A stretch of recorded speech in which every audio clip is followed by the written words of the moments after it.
Good morning, friends. Welcome back to Astrology Today and Tarot. My name is Mel Rose. This is the Tarot portion in the second half of my daily astrology vlog, which you can check out on my other channel, Astrology Today with Mel Rose. Over there, you'll find a description of the day's astrology as I have spelled it out here. Here, I will discuss the tarot card that sits on the side of the page, and then I'll play another card that, in the context of the day's astrology, may give us something more to think about. So let's get into it. The card that currently sits on the side of the page is the Six of Cups, and it is here because it correlates in astrology to the second 10 days or the second decan of the sun's transit in the land of Scorpio. Scorpio is a water sign, and cups in tarot are water element symbolism. And water element symbolism has to do with how it feels, what our emotions, our intuitions are telling us, and also somewhat about our relations to other people. So here we have the Six of Cups, and you see a couple of sort of, I think, childlike figures passing. One is passing off a cup with a flower in it to the other. There are 6 cups represented there. And this card really speaks to a sense of nostalgia, of reverie, of thinking about happy memories, or perhaps, even a reunion with somebody that we liked from the past. This is sort of a, represented as, the past comes to meet the present in a pleasant way. But we also, want to, when we think about this in terms of reverie, of happy memories, we want to avoid becoming so engrossed in our fond memories that we fail to recognize what is happening in the present, correct? Okay, so with the Six of Cups, I'm going to go ahead and shuffle these cards for just a second while I thank you so much for being here. I truly appreciate your presence. And, please like the video, hit that subscribe button, click a notifications bell, and comment if you want to. I really enjoy hearing from you all. With that said, I'm going to go ahead and turn that over. Oh, the Nine of Swords. Well, that's an interesting turn of events. Okay, so swords are air element symbolism, and that's very much about our thoughts, words, and communication, sort of how we make our plans, how we communicate, with often the caveat that comes in that says you can use your words, your thoughts, and your plans to help or to do harm, right? So here we see that everything is fine. And that's just a funny way of saying, that you're going to be okay. This person is laying on the floor. They look almost kind of dead. They have been stabbed 10 times. They've got 10 swords there, right? And, normally, in this card, like in a traditional tarot deck, that person would be sort of flat on their face and it would just look like they were dead. And in this representation, we see that this person may not be feeling very happy, okay? The sky is black. That's a very sort of depressed, black with sort of pink in there, sort of a depressed vibe in there, with perhaps a little bit of anger mixed in. And this person is clearly just sort of laying there scrolling through their phone, perhaps reading the terrible things that somebody has said about them, or reading the way their reputation has been brought down in some way by these swords, which are the thoughts, words, and plans of other people. And this is usually a surprise. This comes along as a surprise. We did not expect to be betrayed by the people who sort of snuck up and stabbed us in the back. And it can be a really depressing feeling. But the reason everything is fine, okay, is here we are. We've got these swords sticking out of our back. We have heard the worst that people could possibly have to say about us. We have seen the worst kind of plan we can imagine having been enacted against us. And, we are alive, right? We're surviving it.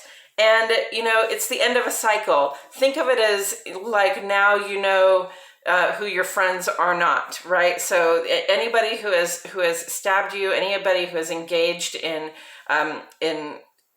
trash talk about you, who has used their thoughts and their plans against you, or have used their thoughts and plans in a way that was injurious to you, you can count those people as not your friends, okay? And you can just say, I'm done with that group of people. I don't ever have to deal with them, see them, talk to them again, right?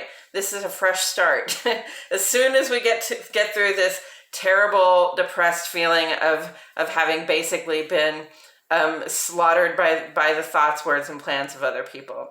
Okay, so that can be a heavy, dark feeling and be very depressing. One may want to sort of lay down and lick their wounds for a while, you know. But eventually we're going to, you know, this is the end of a cycle, so we're going to move on to a fresh beginning of some kind. So how do I see this playing out in the chart today? Well, I want to remind us that Sun, Venus, and Mercury are all essentially conjunct in the land of Scorpio here, okay? So we're not interested in sort of superficiality. We're not interested in things that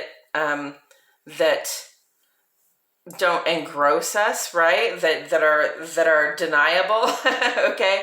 And they're all sitting in opposition to Uranus here, okay? So this is our outer life, our romantic financial life, and Mercury, our thoughts, words, and communications, okay? Experiencing a shake-up, all right? Perhaps we have some impulsive actions, or perhaps other people have made some impulsive actions that have led us to feel as though everything has fallen apart, or everything has come to an end. All the plans that I was making are for naught at this point, because the people I was planning it with are not my friends anymore, right? So, you know, this can be a difficult time, and this is going to last with us through the 14th or 15th of this month, this triple opposition to Uranus and Taurus, bringing about shakeups in our ability to receive, especially the material things that we like, love, and can't get enough of, okay? And Uranus bringing about shakeups and the potential for conflict with our outer life, our public-facing selves, with our receptive hearts, with our desire for compensation, attention, affection, and also shakeups in our own ability to communicate, to say what we mean, to make plans. So you know, that level of change, okay, that level of sort of surprising change can come across as, you know, a pretty bad thing at first. You know, if a number of things change, and especially things with the people we've been making plans with are just not as they seemed, okay, which can often be the case when we are sitting in Mercury. Mercury is sitting in Scorpio, okay. In the land of Scorpio, things are not always as they seem. In the land of Scorpio, you know, we kind of see through a glass darkly. We have to investigate things that are mysterious. We don't always get the clear answers we want. We need to ask more shrewd questions that cut to the core of things. And if we have not done so, then it's possible that somebody's words are going to cut you to your core. Okay, so you know, having said that, what else do I see here? Also, those three planets, you know, just for a ray of sunshine, are also trine right now to the moon. And so, you know, we're feeling very positive in these two water signs about our ability to uncover truths that we have not been able to uncover in the past, or have not even perhaps thought to uncover in the past, and to share with others how we're feeling, to feel connected and compassionate with the life around us, with the people around us, okay? So that's really positive. And then also, this opposition meets a T-square with Saturn, where Saturn is square to both Sun and Venus over here, and Uranus on this side. And this is saying, you know, whatever the shakeups are, whatever the changes that are coming about, whatever those surprises are, no matter how they feel, the way to respond is by doing what is tried and true at this time. Okay, remember your dedication, remember your goals, remember the things that you are working to build for your own security, and do what works. Do what you know will work. Okay, just because other people jump out of bounds and come after you, that doesn't mean it's a good time for you to jump out of bounds. In fact, it's a really good time for us to really try to stay in bounds. And, also to look to our collective, to rely on our collective for security. So, perhaps there are 10 people out there who have used their thoughts, words, and plans against you. That doesn't mean that everybody is against you, okay? That doesn't mean that everybody in your social circle or your work circle or your civic circle or even your family circle is against you, all right? So lean on what is tried and true, and lean on those people that you can count on who have not betrayed you in this way, okay? And putting it together with the Six of Cups, that's kind of a surprising, for me, kind of a surprising pairing. So I'm going to have to give this some thought. The first thing that comes to mind is, sometimes somebody shows up from our past, right? A friend of your mother's from childhood, an ex-girlfriend or boyfriend, a person that you used to work with, that kind of thing.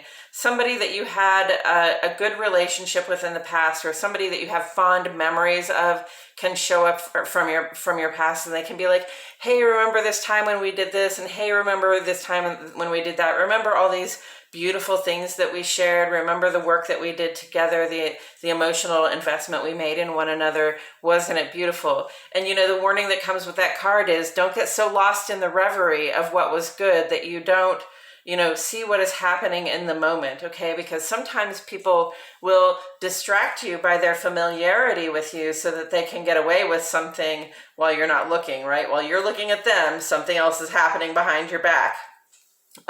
So that's the first and primary thing that comes to mind. If somebody or something comes back from the past and has you sort of lost in this reverie of the old days and how good it was, it's fine. It's fine to share with your loved ones, and it's fine to reminisce about good things that have passed, but do not allow that to make you sort of deaf, dumb, and blind to what might be happening in the periphery, okay?